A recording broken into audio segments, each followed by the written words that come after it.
আসসালামু আলাইকুম।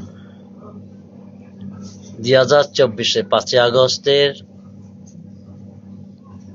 একটি ভিডিওতে বলেছিলাম বাংলাদেশের রাজনীতিকের কোথাকার পানি গিয়ে কোথায় থামে। দেখতে থাকুন বাংলাদেশের জনগণ।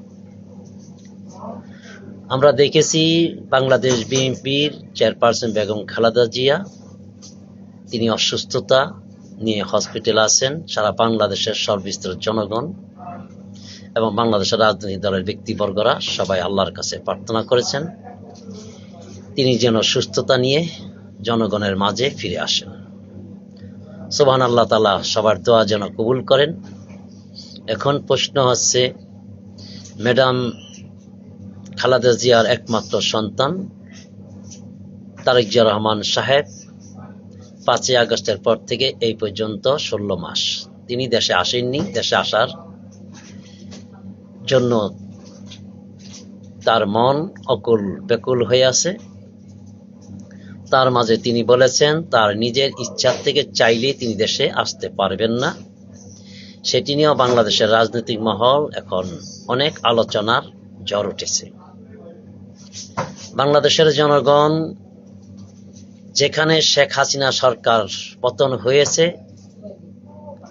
তার হয়তো কয়েক সপ্তাহে তারেক জিয়া রহমান দেশে আসার কথা ছিল জনগণের এবং বিএনপি নেতা কর্মীদের মনে খুব আশা ছিল। কেন তারেক জিয়া হুট করে বাংলাদেশে আসেননি সেটি এখন মোটামুটি ভাবেই পরিষ্কার হয়ে গিয়েছে। 15 মাসের মাথায় গিয়ে 16 মাস শেষ হয়েছে।